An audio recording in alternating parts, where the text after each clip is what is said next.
অবৈধভাবে ৩ কোটি টাকার সম্পদ অর্জন ও ৮ কোটি টাকার সম্পদের তথ্য গোপন।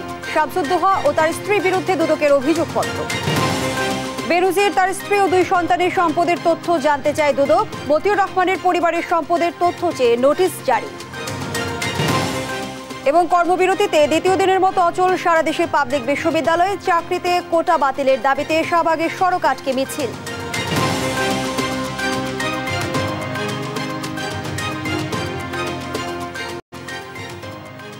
আমন্ত্রণ সংবাদ রাতে, দেখছিলেন সংবাদ শিরোনাম, সাথে আছি আমি ফারনাজ জুই। এবারে বিস্তারিত। অবৈধভাবে প্রায় ৩ কোটি টাকার সম্পদ অর্জন এবং প্রায় ৮ কোটি টাকার সম্পদের তথ্য গোপন করার অভিযোগে পুলিশের সাবেক অতিরিক্ত মহাপরিদর্শক ডক্টর শামসুদ্দোহা ও তার স্ত্রীর বিরুদ্ধে অভিযোগপত্র দিয়েছে দুদক। দুর্নীতি দমন কমিশনের অনুসন্ধানে জানা যায়, দেশের বিভিন্ন স্থানে 1027 শতক জমি আছে তাদের নামে। দলিলে এসব জমির দাম 70 কোটি টাকা দেখানো হলেও আদতে বাজার দর প্রায় 500 কোটি টাকার বেশি। বিস্তারিত ফজলে আদিত্যের রিপোর্টে। অবৈধ সম্পদ অর্জনের মামলায় পুলিশের সাবেক অতিরিক্ত মহাপরিদর্শক ও বিআইডব্লিউটি এর সাবেক চেয়ারম্যান ডক্টর শামসুদ্দোহা খন্দকার ও তার স্ত্রীর বিরুদ্ধে অভিযোগপত্র জমা দিয়েছে দুর্নীতি দমন কমিশনের তদন্ত কর্মকর্তা। তদন্ত প্রতিবেদনে উল্লেখ করা হয়, তিনি তার সম্পদ বিবরণীতে মোট ৮ কোটি ৪৮ লক্ষ টাকার সম্পদের তথ্য গোপন করেছেন। এছাড়া অবৈধভাবে তিনি প্রায় ৩ কোটি টাকার সম্পদ অর্জন করেছেন। মঙ্গলবার দুদকের সচিব খোরশেদা ইয়াসমিন জানান, সাবেক এই পুলিশ কর্মকর্তার বিরুদ্ধে দুদক আইন 2004-এর 26 ও মানি লন্ডারিং প্রতিরোধ আইন এবং দণ্ডবিধি 109 ধারায় মামলা দায়ের করেছে দুদক। ডক্টর মোহাম্মদ শামসুদ্দোহা খন্দকার, যিনি প্রাক্তন চেয়ারম্যান বিআইডব্লিউটিএ এবং পুলিশের প্রাক্তন অ্যাডিশনাল আইজি, এর বিরুদ্ধে অবৈধ উপায়ে সম্পদ অর্জন সহ বিদেশে অর্থ পাচার করার অভিযোগটি প্রাথমিকভাবে প্রমাণিত হয় একটি মামলা দাখিল করা হয়। বাংলাদেশ আভ্যন্তরীণ নৌ পরিবহন কর্তৃপক্ষ বিআইডব্লিউটি এর চেয়ারম্যান পদে থাকাকালীন সময়ে তার বিভিন্ন উপায়ে অর্থ আত্মসাতের অভিযোগ ওঠে। দুদকের আইনে সেই বিষয়েও ব্যবস্থা নেওয়ার কথা বলেছেন দুদক সচিব। বিভিন্ন ব্যাংকে সন্দেহজনক অস্বাভাবিক ব্যাংকিং লেনদেনের প্রমাণ পাওয়া যাওয়ায় দুর্নীতি দমন কমিশন আইন 2004-এর 26-এর 2, 27-এর 1 ধারা, মানি লন্ডারিং প্রতিরোধ আইন 2012-এর 4-এর 2, 4-এর 3 ধারা এবং 1947 সালের দুর্নীতি প্রতিরোধ আইন 5-এর 2 ধারায় কমিশন কর্তৃক চার্জশিট দাখিলের অনুমোদন দেওয়া হয়েছে। গত 18 মার্চ আদালত তার এইসব সম্পত্তি জব্দ করার আদেশ দেন। পরদিন তিনি উচ্চ আদালতে আপিল করলে ওই আদেশ স্থগিত হয়ে যায়। ফজলে আদিত্য, দেশ টিভি, ঢাকা। সাবেক আইজিপি বেনজির আহমেদ এবং তার স্ত্রী ও 2 মেয়ের সম্পদের হিসাব চেয়েছে দুর্নীতি দমন কমিশন দুদক। ছাগলকাণ্ডে আলোচিত মতিউর রহমান সহ তার 2 স্ত্রী 5 সন্তানের সম্পদের হিসাব দিতেও নোটিশ দিয়েছে সংস্থাটি। 21 কার্যদিবসের মধ্যে তাদের স্থাবর অস্থাবর সম্পদের হিসেব চেয়ে এ নোটিশ দিয়েছেন তদন্ত কর্মকর্তারা। আরো জানাচ্ছেন মহিউদ্দিন আহমেদ। সাবেক আইজিপি বেনজির আহমেদের দুর্নীতির অনুসন্ধান শুরু করার পর তাকে 2 দফায় তলব করে দুর্নীতি দমন কমিশন দুদক। সেখানে হাজির না হয়ে তিনি 2 বারে সময় আবেদন করেন। এবার তার এবং স্ত্রী 2 কন্যার সম্পদের তথ্য চেয়ে নোটিশ করেছে দুর্নীতি দমন কমিশন। আগামী 21 কার্যদিবসের মধ্যে বেনজির পরিবারকে স্থাবর অস্থাবর সম্পদের তথ্য দিতে বলা হয়েছে চিঠিতে। বেনজির আহমেদের নামে বেশ কিছু সম্পদ অর্জনের তথ্য আমাদের কাছে এসেছে। সেই জন্য জনাব বেনজির আহমেদ, তার স্ত্রী মিসেস জিশান মির্জা, তার জ্যেষ্ঠ কন্যা ফারহিন রিশতা বিনতে বেনজির এবং মেজ কন্যা তাহসিন রাইসা বিনতে বেনজিরের নামে তাদের সম্পদগুলোর স্থাবর অস্থাবর সম্পত্তির বিবরণী দাখিলের জন্য আমাদের কমিশন কর্তৃক একটি সিদ্ধান্ত গৃহীত হয়েছে। এই সিদ্ধান্তের পরিপ্রেক্ষিতে তাদের এই সম্পদ বিবরণী দাখিলের জন্য একটি নোটিশ ইতোমধ্যে জারি করা হয়েছে। এদিকে ছাগলকাণ্ডে আলোচনায় আসা জাতীয় রাজস্ব বোর্ডের সদস্য মতিউর রহমানের পরিবারের সম্পদের তথ্য জানতে চেয়েছে দুর্নীতি দমন কমিশন। তার 2 স্ত্রী, তাদের সন্তানদের নোটিশ করেছেন তদন্ত কর্মকর্তারা। নির্দিষ্ট সময়ের মধ্যে সব ধরনের সম্পদের হিসাব দিতে হবে এই পরিবারকেও। ডক্টর মোহাম্মদ মতিউর রহমান, তার প্রথম স্ত্রী লায়লা কানিজ, প্রথম পক্ষের সন্তান আহমেদ তৌফিকুর রহমান অর্ণব, প্রথম পক্ষের সন্তান ফারজানা রহমান ইপসিতা এবং দ্বিতীয় স্ত্রী শাম্মী আক্তার শিবলির নামে সম্পদ বিবরণী দাখিলের জন্য কমিশন কর্তৃক সিদ্ধান্ত গৃহীত হয়েছে এবং সেই অনুযায়ী একটি নোটিশ ইতিমধ্যে জারি করা হয়েছে। অর্থ মন্ত্রণালয়ের সম্পদ বিভাগের কর্মকর্তা মতিউরকে তলব করা হতে পারে বলে জানায় দুদক। এছাড়া এর মধ্যে বেনজির আহমেদের সম্পদ জব্দ করেছে দুর্নীতি দমন কমিশন। আইনের মধ্যে যে সময়সীমাটা দেওয়া হয়েছে আইনে এবং বিধিতে, সেই সময়সীমাটা পর্যন্ত আমরা একটু অপেক্ষা করব। সময়সীমার পরে আইনি প্রক্রিয়ার মধ্যে মামলা করার বিষয় যা থাকবে সেটা নিশ্চয়ই করা হবে। মহিউদ্দিন আহমেদ, দেশ টিভি, ঢাকা। এ নিয়ে কথা বলতে আমাদের সঙ্গে যুক্ত হচ্ছেন সহকর্মী মহিউদ্দিন আহমেদ। মহিউদ্দিন, স্বাগত জানাচ্ছি আপনাকে। একের পর এক সরকারি কর্মকর্তা কর্মচারীদের দুর্নীতির খবর বের হয়ে আসছে গণমাধ্যমে। এবার আমরা দেখলাম যে অবৈধভাবে ৩ কোটি টাকার সম্পদ অর্জন ও ৮ কোটি টাকা সম্পদের তথ্য গোপন করায় শামসুদ্দোহা ও তার স্ত্রীর বিরুদ্ধে অভিযোগপত্র দিয়েছে দুদক। পুরো প্রক্রিয়াটি আমাদের বলবেন। আসলে তার বিরুদ্ধে যে মামলাটি হয়েছে শামসুদ্দোহার বিরুদ্ধে, সেটি হয়েছে ২০১৯ সালের দিকে। তখন বিষয়টি ওইভাবে আলোচনা আসে নাই। এখন যেহেতু সরকারি কর্মকর্তাদের বিভিন্ন থরের বের হয়ে আসছে, যার কারণে ইতিমধ্যে বিষয়টি আলোচনায় চলে এসছে। তার সম্পদ যে জব্দ করা হয়েছে সেটিও করা হয়েছে কিন্তু মার্চ মাসে। তো এখন নতুন যে খবর সেটি হচ্ছে আজকে তার সেই যে মামলাটা ২০১৯ সালে হয়েছিল সেই মামলার চার্জশিটে আদালতে অভিযোগপত্রটা জমা দেওয়া হয়েছে। তো এর মধ্যে দিয়ে এখানে আমরা যেটি দেখেছি সেটি হচ্ছে তার কাছে যেভাবে সম্পদের হিসাব চাওয়া হয়েছে তিনি কিন্তু সম্পদের হিসাব ওইভাবে দেন নাই দুর্নীতি দমন কমিশনে। এটাকে বলা হয় নন সাবমিশন মামলা। উনি সম্পদের হিসাব না দেওয়ার কারণে ওইরকম একটি মামলা হয়েছে। কিন্তু দুর্নীতি দমন কমিশন নিজেদের অনুসন্ধানে যেটি পেয়েছে সেটি এখানে উঠে এসেছে। তার পক্ষ থেকে সে দুদককে ওইভাবে সহযোগিতা করে নাই তদন্ত পর্যায়ে। এখন এই পর্যায়ে আমি যতটুকু জানি তার কেরানীগঞ্জে একটি রিসোর্ট আছে, খুব বড় রিসোর্ট। সেই রিসোর্টও দুদক ইতিমধ্যে সিজ করেছে। এটি এখনও শুধু সম্পদের কথা বলা হচ্ছে কিন্তু রিসোর্টটির কথা ওইভাবে এখনও আসে নাই, রিপোর্টে বা সংবাদপত্রে ওইভাবে আসে নাই। তার বাড়ি আছে, সেটি এসেছে। এখন তার পরবর্তীতে যেই ধাপটি হবে দুর্নীতি দমন কমিশনের যে নিয়ম, সেই নিয়ম হচ্ছে এখন এই সম্পদগুলো তারা রিসিভার নিয়োগ করে নিয়ন্ত্রণে নিয়ে নেবে। যেমন বেনজির আহমেদের রিসোর্ট এখন দুর্নীতি দমন কমিশন গোপালগঞ্জের ডিসি তারা নিয়ন্ত্রণ করতেছে। সেখান থেকে যে ইনকাম হচ্ছে সেটি সরকার পাবে।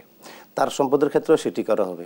এখন এই ভদ্রলোকের ক্ষেত্রেও অন্যদের মতো আমরা যেটি শুনতে পাচ্ছি তিনিও মনে হয় দেশে নেই, দেশের বাইরে চলে গেছেন। এখন এটি হচ্ছে যে তাদের বাঁচার একটা কৌশল। তারা যখন আসলে খবরটা উনি আগে যেহেতু জেনেছেন মামলা হয়েছে, তার সম্পদ জব্দ হয়েছে, তার বিদেশে নিষেধাজ্ঞা দেওয়ার আগেই মনে হয় তিনি দেশ থেকে চলে গেছেন। এখন তাকে হয়তো আইনের আওতায় আনাটা খুব কঠিন হবে, কিন্তু তার সম্পদ যেটি আছে দেশের মধ্যে সেগুলো মনে হয় আর তার পাওয়ার। আমরা যেমনটি প্রতিবেদনে দেখছিলাম যে তার প্রায় ৫০০ কোটি টাকার সম্পদ রয়েছে। এই অঢেল সম্পদ করার পেছনে রহস্যটা কি? এটি করার পেছনে রহস্য যেটি সেটি হচ্ছে যে তার যে ক্ষমতার অপব্যবহার। সে খুব গুরুত্বপূর্ণ পদে ছিল, এর আগে পুলিশের অতিরিক্ত মহাপরিচালক ছিলেন তিনি। তার পরবর্তীতে তিনি যে বিআইডব্লিউটি এর চেয়ারম্যানের দায়িত্ব ছিলেন। বিআইডব্লিউটি হচ্ছে এমন একটি জায়গা, এখানে যে কাজ করে আপনি সেটা হচ্ছে অনেক সময় দেখা যায় নদী খনন করা হয়। এখন নদীটা আপনি কতটুকু খনন করেছেন এটা নদীর গভীরে গিয়ে তদন্ত করা সম্ভব না।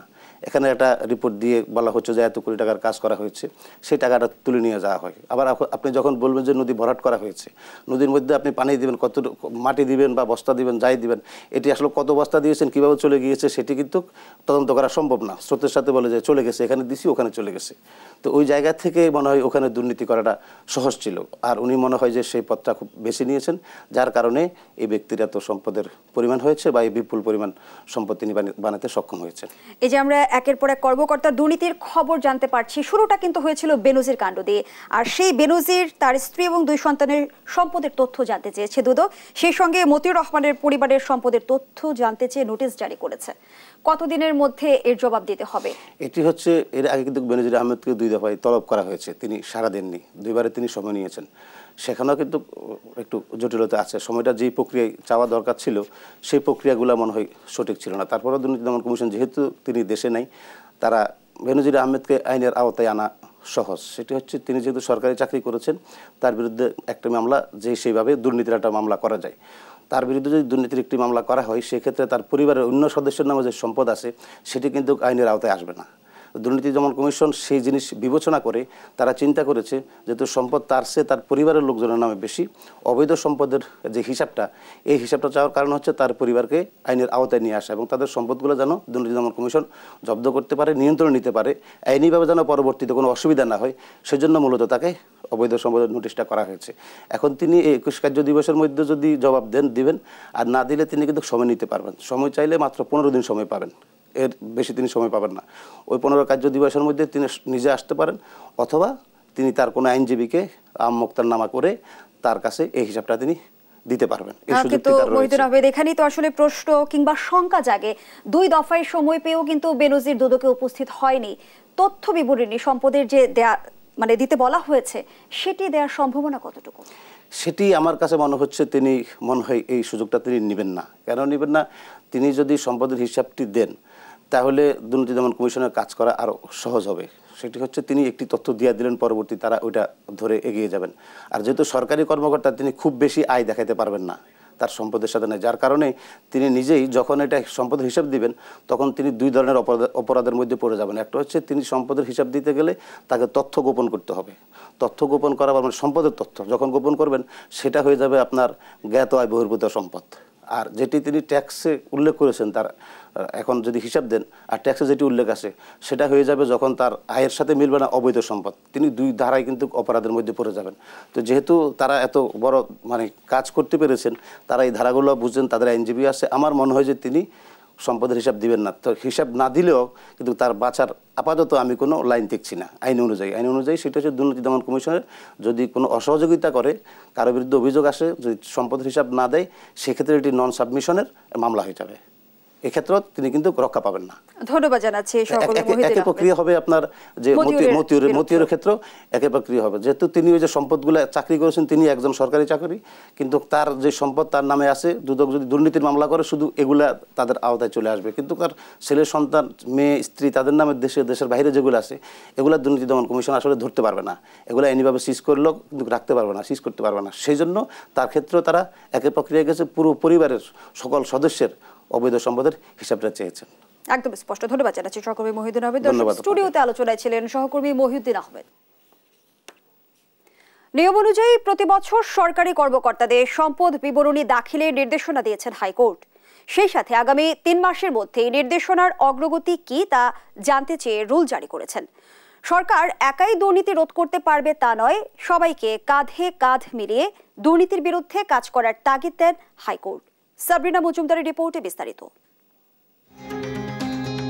সাম্প্রতিক সময়ে গণমাধ্যমের প্রতিবেদনে প্রকাশ পাচ্ছে একের পর এক সরকারি কর্মকর্তা কর্মচারীদের দুর্নীতির খবর।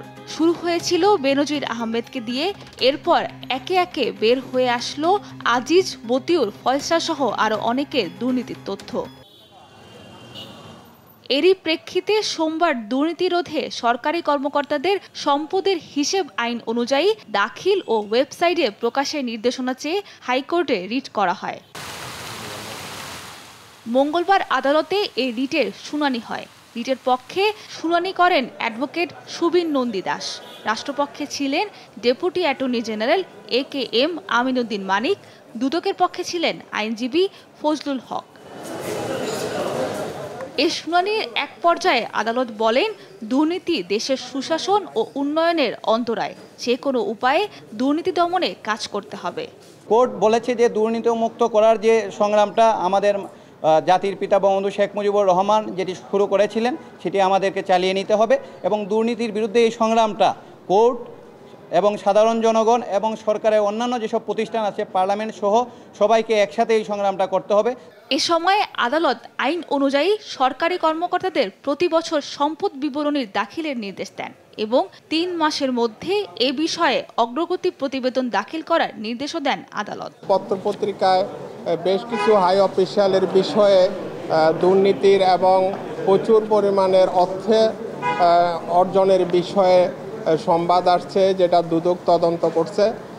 সেই বিষয়ে আমাদের একজন সুপ্রিম কোর্টের আইনজীবী একটি রিট আবেদন করেছেন। উনি বিদেশি কিছু আইনের কথা বলেছেন। তো বিস্তারিত শুনে মহামান্য হাইকোর্টের বিচারপতি মোহাম্মদ নজরুল ইসলাম তালুকদার এবং বিচারপতি কাজী ইবাদত হোসেনের বেঞ্চ আজকে এই বিষয়ে একটা রুল দিয়েছেন এবং 3 মাসের মধ্যে একটা প্রগ্রেস রিপোর্ট দেওয়ার জন্য বলছেন। কেন এটা কমপ্লাই করা হবে না? শুনানিতে দুর্নীতির বিরুদ্ধে ঘরে ঘরে দুর্গ গড়ে তোলার সঙ্গে সামাজিক আন্দোলন গড়ে তোলার আহ্বান জানান হাইকোর্ট। সাবরিনা মজুমদার, দেশ টিভি, ঢাকা। সর্বজনীন পেনশন স্কিম প্রত্যয় বাতিলের দাবিতে আজও আন্দোলনে উত্তাল দেশের সব পাবলিক বিশ্ববিদ্যালয়। আন্দোলনে স্থবির হয়ে পড়ে ক্যাম্পাসগুলো, বন্ধ রয়েছে সকল একাডেমিক ও প্রশাসনিক কার্যক্রম। শিক্ষক কর্মকর্তাদের দাবি, তাদের উপর অন্যায়ভাবে চাপিয়ে দেওয়ার সিদ্ধান্ত বাতিল না করা পর্যন্ত চলবে আন্দোলন। মাজহারুল ইসলামের প্রতিবেদনে বিস্তারিত। শিক্ষক কর্মকর্তা কর্মচারীদের কর্মবিরতিতে স্থবির ঢাকা বিশ্ববিদ্যালয় সহ দেশের সব পাবলিক বিশ্ববিদ্যালয়। বন্ধ হয়ে গেছে একাডেমিক ও প্রশাসনিক সকল কার্যক্রম। আন্দোলনের দ্বিতীয় দিনেও সকল বিশ্ববিদ্যালয়ের শিক্ষকরা নিজ বিশ্ববিদ্যালয়ের কর্মবিরতি পালন করেন, অংশ নেননি কোনো কার্যক্রমে। ফলে করোনার পর আবারও স্থবির দেশের উচ্চ শিক্ষাঙ্গন। এ সময় শিক্ষকরা দাবি করেন, বিশ্বের সব দেশে যখন শিক্ষকদের সুযোগ সুবিধা বৃদ্ধি পাচ্ছে, সেখানে দেশের উচ্চ শিক্ষাঙ্গনে শিক্ষকদের সুযোগ সুবিধা কমিয়ে তাদেরকে বৈষম্যের দিকে ঠেলে দেওয়া হচ্ছে। এটা স্পষ্টতই একটা ষড়যন্ত্র। আজকে যে ব্যবস্থাটি আমাদের প্রতি আরোপ করা হয়েছে, এটা ষড়যন্ত্র। এই শিক্ষকদেরকে অবদমন করে, হতাশায় ঠেলে দিয়ে, দ্বিধা বিভক্ত করে কার পাচ্ছান করতে চান আপনারা? যারা এই প্রত্যয় নামক স্কিমটি শিক্ষকদের বিরুদ্ধে এবং শিক্ষকদেরকে অবদমিত করার জন্য এটি নিয়ে এসে সামনে নিয়ে আসেন, তাদেরকে আপনি অবশ্যই চিহ্নিত করবেন এবং সেই চিহ্নিত করার পরবর্তীতে আপনি অবশ্যই শিক্ষকদের যে দাবি দেওয়া আছে সেইগুলো নিয়ে আপনি একটি বসার ব্যবস্থা করবেন। শিক্ষকদের সাথে কোনো ধরনের আলোচনা ছাড়াই এমন সিদ্ধান্তের তীব্র সমালোচনা করেন তারা। আমাদের সুযোগ সুবিধা আগে কোথায় ছিল, এখন কোথায় ছিল? আমরা স্টেক হোল্ডার হিসাবে পৃথিবীর উন্নত দেশে যখন এই ধরনের পেনশন স্কিম বা নতুন কিছু করা হয়, স্টেক হোল্ডারদেরকে নিয়ে যায়, দুই একজন সদস্যকে রাখে, আপনারা বলেন এখানে কোন সুবিধা, ওখানে কোন, ওনারা ওনাদের মতো করে চাপিয়ে দেবেন। আমাদের সুযোগ সুবিধা কি, আমাদের দুঃখ বেদনা কি আপনারা জানবেন না? সুতরাং আমাদের শিক্ষকদের মেরুদণ্ড অত্যন্ত শক্তিশালী। আমরা প্রত্যয় স্কিম প্রত্যাহার করে নতুন করে 2025 সালের 1 জুলাই থেকে সেবক নামে যে স্কিমটা করছেন আপনারা ওখানে নিয়ে যান। আমরা সার্বজনীন পেনশন স্কিমকে স্বাগত জানাবো। একই দাবিতে আন্দোলন করেছে বিশ্ববিদ্যালয়ের কর্মকর্তা কর্মচারীগণ। বর্জন করেন প্রশাসনিক সকল কার্যক্রম। বৃষ্টি উপেক্ষা করে সকাল থেকেই তারা বিক্ষোভ মিছিল এবং সমাবেশ করেন। এ সময় তারা দাবি করেন, প্রত্যয় স্কিম বিশ্ববিদ্যালয়ের 1973 সালের সাহিত্য শাসন বিরোধী সিদ্ধান্ত। আমাদের উপর এই ধরনের একটা সরকারি সিদ্ধান্ত চাপিয়ে দেয়া অনভিপ্রেত। এই জন্য আমরা এটার বিপক্ষে নেমেছি, এটার প্রতিবাদে নেমেছি। আমরা এই পেনশন স্কিম আমরা প্রত্যাহার চাই। শিক্ষকরা দাবি করেন, পাকিস্তানের চেয়ে অবহেলিত দেশের শিক্ষকরা, তাই শিক্ষকদের যথাযথ মর্যাদা ফিরিয়ে দেওয়ারও দাবি করেন তারা। মাজহারুল ইসলাম, দেশ টিভি, ঢাকা। সরকারি চাকরিতে কোটা বাদ দেওয়ার দাবিতে শাহবাগ মোড় অবরোধ করে কোটা সংস্কার আন্দোলনকারীরা। 1 ঘণ্টাব্যাপী শাহবাগ ও পার্শ্ববর্তী এলাকার যান চলাচল বন্ধ ছিল। তারা 4 দফা দাবির প্রেক্ষিতে বুধবার বেলা 2:30টায় সারা দেশের পাবলিক বিশ্ববিদ্যালয়গুলোর গুরুত্বপূর্ণ পয়েন্টে আবারও কোটা বিরোধী আন্দোলনের ঘোষণা দেন। বিস্তারিত জান্নাতুল মোহনার প্রতিবেদনে। মঙ্গলবার বিকেল 4টায় রাজধানীর শাহবাগ মোড় অবরোধ করে রাখে কয়েক হাজার শিক্ষার্থী। কোটা বিরোধী স্লোগানে কেঁপে ওঠে শাহবাগ। এতে পুরো এলাকার যান চলাচল বিপর্যস্ত হয়ে পড়ে, যা ছড়িয়ে পড়ে রাজধানীর অন্যান্য এলাকাতেও। গত 5 জুন প্রথম ও দ্বিতীয় শ্রেণীর সরকারি চাকরিতে মুক্তিযোদ্ধা কোটা পদ্ধতি বাতিলের সিদ্ধান্ত অবৈধ ঘোষণা করেন হাইকোর্ট। এ রায় উঠিয়ে নিতে 30 জুন পর্যন্ত আলটিমেটাম দেন আন্দোলনকারীরা। এরপরও কোনো ঘোষণা না আসায় 1 জুলাই থেকে সারা বাংলাদেশের পাবলিক বিশ্ববিদ্যালয়ে আন্দোলনে নামেন কোটা সংস্কারের পক্ষের শিক্ষার্থীরা। মুক্তিযুদ্ধ কোটা এবং মুক্তিযুদ্ধের চেতনা কিন্তু এক জিনিস নয়। মুক্তিযুদ্ধের চেতনা কোন গোষ্ঠীগত বংশ পরম্পরার জিনিস নয়। 2018 সালে সরকারি চাকরিতে কোটা পদ্ধতি বাতিল করে ঘোষিত পরিপত্র বহাল রাখা সহ 4 দফা দাবি জানান আন্দোলনকারীরা। 18 পরিপত্রকে পুনর্বহাল করতে হবে। আমাদের দ্বিতীয় দাবি হচ্ছে 2018 সালে পরিপত্র বহালের সাপেক্ষে সংবিধান অনুযায়ী ক্ষুদ্র নিগোষ্ঠী এবং প্রতিবন্ধীদের জন্য ন্যূনতম কোটা রাখতে হবে এবং সরকারি চাকরিতে প্রথম থেকে চতুর্থ শ্রেণীর সকল গ্রেডে কোটা ব্যবস্থা অযৌক্তিক বৈষম্যমূলক কোটা বিলুপ্ত করতে হবে। দাবি না মানা হলে কঠোর থেকে কঠোরতর আন্দোলনের হুঁশিয়ারি দেন তারা। কঠোর থেকে কঠোরতম সেটা হচ্ছে আমাদের আলোচনা সাপেক্ষে, কারণ প্রধানমন্ত্রী নির্বাহী আদেশে যেখানে দিয়েছে উনি যৌক্তিক মনে করেছেন বলেই কোটাটি বাতিল করেছেন। সুতরাং এটি মূলত হচ্ছে এই কোটাটি বাতিল করে দেওয়া, প্রধানমন্ত্রী নির্বাহী আদেশকে চ্যালেঞ্জ করা। আমরা যে বিষয়ে আন্দোলন করছি সেটি একটি যৌক্তিক দাবি এবং ন্যায়সঙ্গত এবং এটি একটি বৈষম্যের বিরুদ্ধে আমরা লড়াই করছি। বুধবার দুপুর 2:30 থেকে দেশের সব পাবলিক বিশ্ববিদ্যালয়ে কোটা বিরোধী আন্দোলনের কর্মসূচি ঘোষণাও দেন আন্দোলনকারীরা। অবশ্যই আমাদের রাজপথ দখলে রাখতে হবে। জান্নাতুল মোহনা, দেশ টিভি, ঢাকা। প্রতারণার যেন শেষ নেই সাদিক অ্যাগ্রোর। এবার উঠে এলো গরু আমদানিতে প্রতারণা। শাহজালাল বিমানবন্দরের কাস্টমসের নথি যাচাই বাছাই শেষে দুদক কর্মকর্তারা জানিয়েছেন ফ্রিজিয়ান গরুর কথা বলে ব্রাহ্মা জাতের গরু আমদানি করে সাদিক অ্যাগ্রো। মঙ্গলবার দুদকের সহকারী পরিচালক আবুল কালাম আজাদের নেতৃত্বে একটি টিম বিমানবন্দরের ঢাকা কাস্টমস অফিসে যায়। এ সময় 2021 সালে সাদিক অ্যাগ্রোর আমদানি করা ব্রাহ্মা জাতের গরুর কাগজপত্র যাচাই বাছাই করে দুদক টিম। অভিযান শেষে দুদক জানায় ফ্রিজিয়ান গরু উল্লেখ করে তখন ব্রাহ্মা জাতের গরু আমদানি করে সাদিক অ্যাগ্রো, যা কাস্টমস কর্তৃপক্ষ জব্দ করে। এর আগে সোমবার দুদকের সহকারী পরিচালক আবুল কালামের নেতৃত্বে 3টি টিম সাদিক অ্যাগ্রোকে অনৈতিক সুবিধা দেওয়ার অভিযোগে সাভার কেন্দ্রীয় গো প্রজনন ও দুগ্ধ খামার এবং সাদিক অ্যাগ্রোর সাভার, মোহাম্মদপুর ও নরসিংদী ফার্মে দিনভর অভিযান চালায়।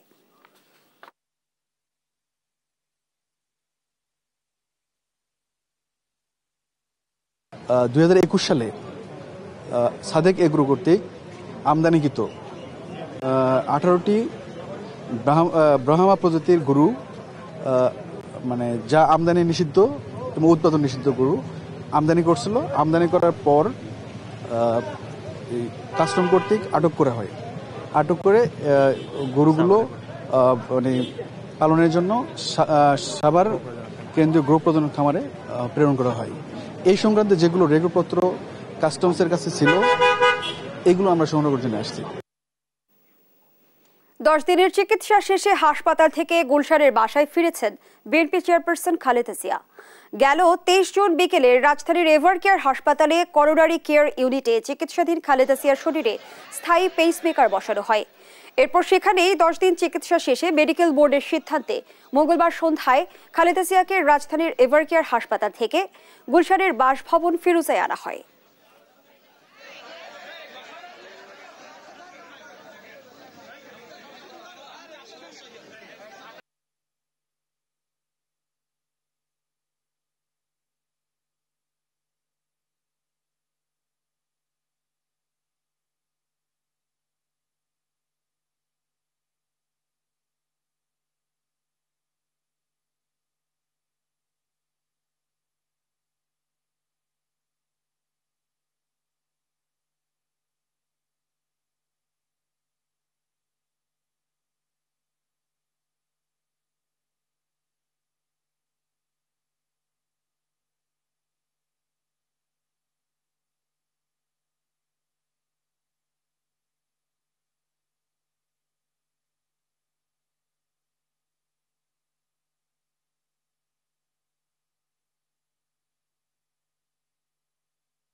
দেখছেন সংবাদ রাত।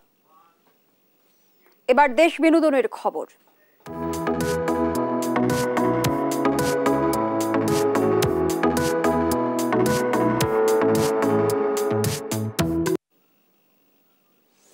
ঈদুল আজহায় প্রেক্ষাগৃহে মুক্তি পায় ময়ূরাক্ষী সিনেমা। ইয়ামিন হক ববি অভিনীত সিনেমাটি মুক্তির পর দর্শক মহলে তেমন একটা সাড়া ফেলতে পারেনি।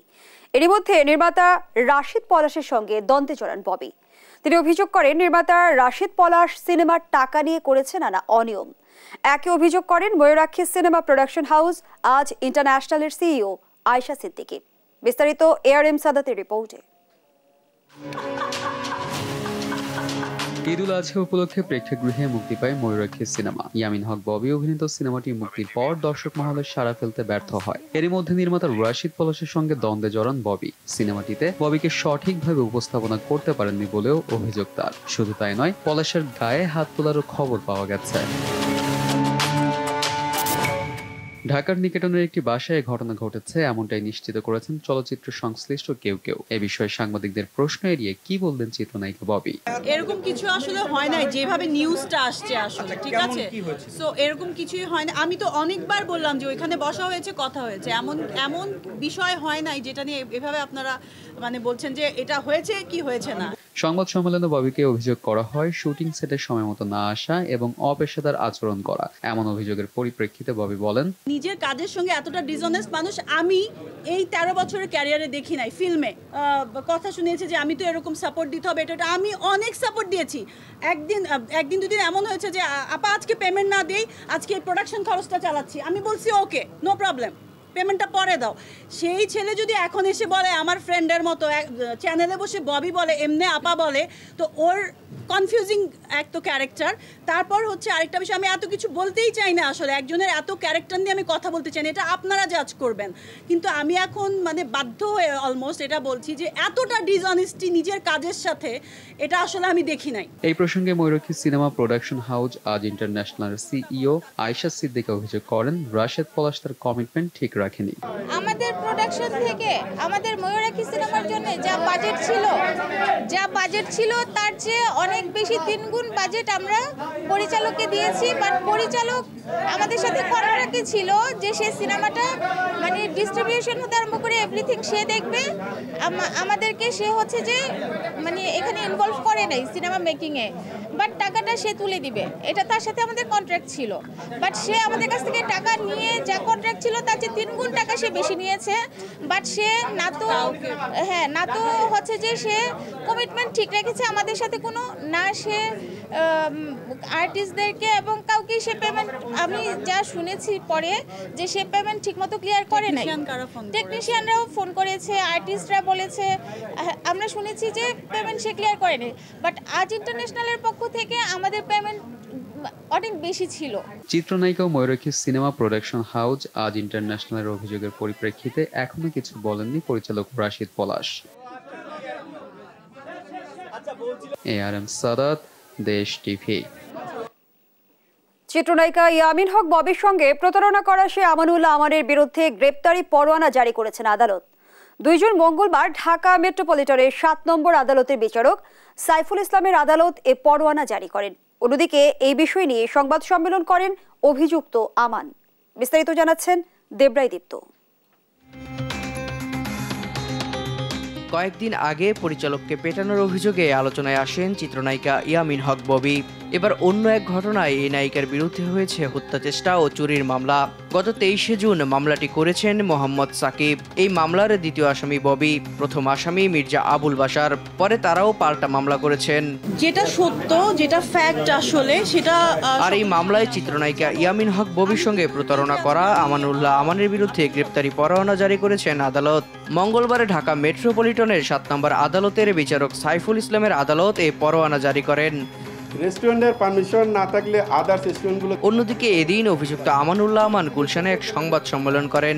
সংবাদ সম্মেলনে তিনি অভিযোগ করে বলেন, চিত্রনায়িকা ববির আমাদের 55 লাখ টাকা দেবার কথা ছিল, কিন্তু তারা আমাদের একটি 10 লক্ষ ও একটি 25 লক্ষ টাকার চেক দেয়, কিন্তু দুটি চেকই ডিজঅনার হয়। সে আমাকে কোনো টাকা না দিয়ে যে 15 লক্ষ টাকার একটা চেক দেওয়ার কথা ছিল, ওই চেকটা না দিয়ে সে প্রতারণার একটা নিজের হাতে লিখে 15 লক্ষ টাকার একটা 10 লক্ষ টাকার একটা ডকুমেন্ট নিজে লিখে সে নিজে সাক্ষী দিয়ে 10 লক্ষ টাকা ক্যাশ দিছে বলে দাবি করতেছে। ইতিমধ্যে হয়তো আপনারা জানেন 15 লক্ষ টাকা সে দিছে, গতকালকে সংবাদ সম্মেলনে উল্লেখ করছে, কিন্তু আজও পর্যন্ত আপনাদেরকে কোনো ডকুমেন্ট দিতে পারছে কিনা আমি জানি না। সংবাদ সম্মেলনে আমান আরও অভিযোগ করে বলেন, ববি যে রেস্টুরেন্টটি তার দাবি করছেন তার প্রকৃত মালিক তিনি নন, তিনি তার সন্ত্রাসী বাহিনী দিয়ে দখল করে রেখেছে। ববির সাথে রেস্টুরেন্টের ইনভেন্টারির সাথে কোনো সম্পর্কতা নাই। ববি নিজের রেস্টুরেন্ট বলে দাবি করতেছে, কিন্তু এই ইনভেন্টারিতে ববির কোনো নাম নাই, এখানে বাশারের নাম আছে। ঠিক আছে, ববিকে যদি বাশার আমার থেকে ববিকে দেখাবে বলে 1 ঘন্টার জন্য চাবিটা নিছে। পরবর্তীতে যখন আমি কাজে, ঈদের আগেই ছিল, ঈদের একদিন আগে 10 তারিখ মানে তো বুঝে নেই আপনারা, ঈদের 3-4 দিন আগে আমি কাজের ব্যস্ত ছিলাম। ওটা আপনি রাখেন, পরিচিত যখন চেক দিতেছেন, এগ্রিমেন্ট করবেন, আমি তো আবার আসতেছি, এসে আপনার থেকে চাবি নিতেছি। পরবর্তীতে সে ববি এবং তার সন্ত্রাস বাহিনীর কিছু পলিটিক্যাল পোলাফাইন দিয়ে তিতুমির কলেজের পোলাফাইন এনে রেস্টুরেন্টে বসায় রাখতো মারামারি করার জন্য। একদিন 9 তারিখ আমি গেছি, আমার গেঞ্জির কলার ছিলে আমাকে মানে মারামারি করছে। এর আগে 1 জুন সংবাদ সম্মেলনে ববি বলেন, সৎভাবে জীবনযাপন অব্যাহত রেখে আর্থিক সচ্ছলতার আশায় আমি গুলশান 2-এর 113 নম্বর রোডের ওয়াইএন সেন্টারের একটি রেস্টুরেন্ট ক্রয় করি, কিন্তু আমান আমার বিরুদ্ধে মিথ্যা মামলা ও অভিযোগ করেছে। যখন সবকিছু লেনদেন হয়, সবকিছু কথাবার্তা উনি কখনোই বলেন নাই যেখানে এই পেপারসগুলো নাই। অন্যরাও তো করে এভাবে, এরকম একটা বিষয়। অন্যরা তো আগুন লাগার আগে মেবি, আমি জানি না অন্যদের বিষয়টা কি, তবে শুনেছি আমি লাহোর কিচেন নামে একটা ছিল ওই বিল্ডিংয়ে, ওনাদেরকেও অনেক টর্চার করে এখান থেকে বের করে দেওয়া হচ্ছে। ওনারা আর ওদের ওই সন্ত্রাস বাহিনীর এগেনস্টে কথা বলে নাই। আমার মনে হয় ওনার পুরো বিশ্বাস ছিল যে ববি হয়তো বা এই বিষয়টা নিয়ে মুখ খুলবেন না, কারণ আমি আসলে সৎভাবেই এখানে ইনভেস্ট করেছি এবং আমার যে অপারেশন পার্টনার ওনার সিভিয়ার লেভেলের অ্যাটাক হয়েছে, হত্যা চেষ্টা করা হয়েছে। সেখানে উল্টো ওনারা কিছু কিছু জায়গায় আমার নামে নিউজ করিয়েছে যে হত্যা চেষ্টা এবং চুরি। এখন আসলে এটা কি, আমি কাঁদবো না হাসবো, এটাই আমি স্পিচলেস হয়ে গেছি। আর চিত্রনায়িকা ইয়ামিন হক ববির সঙ্গে প্রতারণা করা সেই আমানুল্লাহ আমানের বিরুদ্ধে গ্রেপ্তারি পরোয়ানা জারি করেছেন আদালত। আমানের অভিযোগ তার বিরুদ্ধে আনা সব অভিযোগ মিথ্যা। অন্যদিকে ববির বিরুদ্ধে সংবাদ সম্মেলন করতে যাচ্ছেন পরিচালক রাশিদ পলাশ। ববি যদি প্রতারণা স্বীকার হয়ে থাকে, প্রতারণার ডকুমেন্টপত্র দেখান। দেবরায় দীপ্ত, দেশ টিভি। ইন্দোনেশিয়ার 3 স্কুল পড়ুয়া নারী ছাত্রীর হাত ধরে জন্ম নেয় একটি ব্যান্ড। সময়টা তখন 2014। মাথায় হিজাব আর পায়ের গোড়ালি পর্যন্ত লম্বা পোশাক আর হাতে গিটার। বর্তমানে গানে গানে বিশ্ব জয় করে নিচ্ছেন এই তরুণ ব্যান্ডটি। বিস্তারিত ফাতেমাতুজ জোহরা রিপোর্টে। সময়টা তখন 2014। ইন্দোনেশিয়ার 3 স্কুল পড়ুয়া নারী ছাত্রীর হাত ধরে জন্ম নেয় একটি ব্যান্ড। তবে 3 জনেরই গানের হাতে খড়ি হয় ইসলামিক সঙ্গীত এবং পপ গান দিয়ে। আর তারা হচ্ছেন বিবি রাহমাওয়াতি, ফিরদা মার্সিয়া কুর্নিয়া এবং ইউইস সিটি আয়েশা। ইন্দোনেশীয় ব্যান্ডটির জন্মের পর থেকেই ছোট পরিসরে গান গাওয়া শুরু করেন তারা। তবে তাদের ক্যারিয়ারের সবচেয়ে বড় প্রাপ্তি যোগ হয় গত শুক্রবার। ইংল্যান্ডের বিখ্যাত গ্লাস্টনবারি উৎসবে মঞ্চ মাতান এই 3 শিল্পী। গানে গানে নিজের দেশকে সুন্দরভাবে উপস্থাপনা করেছিলেন এই ব্যান্ড দল। এখন বিশ্বে খ্যাতি অর্জন করলেও শুরুর দিকের যাত্রা মোটেও সহজ ছিল না এই 3 নারী শিল্পীর। পরিবার থেকে পায়নি কোনো সাপোর্ট, এমনকি মাথা থেকে মিউজিকের ভূত নামানোর জন্য করা হয়েছিল এক ধরনের চিকিৎসা। এত বাধার পরও তারা তাদের কাজের মাধ্যমে প্রমাণ করেছেন মাথায় হিজাব আর পায়ের গোড়ালি পর্যন্ত লম্বা পোশাক পরেও মেটাল বাজানো যায়। তাদের মেটালের সঙ্গে প্রথম পরিচয় করিয়ে দিয়েছিলেন ফাদার এরসা। যদিও মেটালের প্রতি তাদের অনুরাগ তৈরি হয়েছিল যুক্তরাষ্ট্রের সিস্টেম অফ আ ডাউন নামের ব্যান্ডটির টক্সিসিটি অ্যালবাম শোনার পর। সম্প্রতি এক সাক্ষাৎকারে সিটি আয়েশা বলেন, আমরা ফাদার এরসার ল্যাপটপে গান শুনতাম। যখন হেভি মেটাল শোনায় ধীরে ধীরে অভ্যস্ত হয়ে পড়ি, তখন আমাদের মাথায় আসে আমরা যদি এ ধরনের গান করতে পারি তাহলে দারুণ কিছু একটা হবে। ফাতেমাতুজ জোহরা, দেশ টিভি। আগামী 22শে সেপ্টেম্বর মুক্তি পেতে যাচ্ছে বঙ্কিম চট্টোপাধ্যায়ের লেখা উপন্যাস নিয়ে নির্মিত সিনেমা দেবী চৌধুরানী। ছবিটি নির্মিত হচ্ছে ভারত যুক্তরাজ্য সরকারের যৌথ প্রযোজনায়। মূল ছবিটি বাংলায় হলেও ডাবিং হবে আরো 6টি ভাষায়। বিস্তারিত ফাতেমাতুজ জোহরা রিপোর্টে। সিনেমার পর্দায় এখন উঠে আসছে কবি, সাহিত্যিক থেকে শুরু করে খেলোয়াড় কিংবা রাজনৈতিক ব্যক্তিত্বের জীবনী। নতুন প্রজন্ম বই না পড়লেও এই সিনেমাগুলোর মধ্য দিয়ে জানতে পারে সেই গুণী মানুষগুলোর সম্পর্কে। এবার নতুন করে আসবে দেবী চৌধুরানী। বঙ্কিমচন্দ্র চট্টোপাধ্যায় লেখা এই উপন্যাসটি 1884 সালে প্রকাশিত হয়। ভারত ও যুক্তরাজ্য প্রযোজনায় এই ছবিটি মুক্তি পাচ্ছে 7টি ভাষায়। তার মধ্যে রয়েছে বাংলা, হিন্দি, ইংরেজি, তামিল, মালায়ালাম, তেলেগু এবং কন্নড় ভাষা। সিনেমাটির পরিচালক শুভ্রাজিৎ মিত্র এবং প্রযোজনায় অনিরুদ্ধ দাশগুপ্ত আর অর্পনাথ দাশগুপ্ত। আর সঙ্গীতে থাকবেন বিক্রম ঘোষ। সবচেয়ে গুরুত্বপূর্ণ পর্ব হচ্ছে অভিনয়। অভিনয়ে থাকছেন শ্রাবন্তী চট্টোপাধ্যায়। তিনি দেবী চৌধুরীর মূল চরিত্রে অভিনয় করছেন। সাথে থাকছেন প্রসেনজিৎ, সব্যসাচী, অর্জুন, দর্শনা বর্ণিক আরও অনেকেই। দেবী চৌধুরানীতে ব্রিটিশ বিরোধী আন্দোলনে এক নারীকে সংগ্রামের নেতৃত্ব করতে দেখা যায়। বেশিরভাগ নারী যখন পর্দার পেছনে ছিলেন, তাদের নিজের পরিবারের নিকটবর্তী সদস্য ছাড়া কেউ তাদের চেহারা দেখেননি। কিন্তু সে সময় যখন দেবী সংগ্রামে এগিয়ে আসেন, তখন তার অনুপ্রেরণায় অসংখ্য নারীও এগিয়ে আসেন স্বাধীনতা সংগ্রামে। দেবী চৌধুরানী সিনেমাটি মুক্তি পাবে 22শে সেপ্টেম্বর। ফাতেমাতুজ জোহরা, দেশ টিভি। সংবাদপত্রের এই পর্যায়ে শিরোনামগুলো জানিয়ে দিচ্ছি আরেকবার।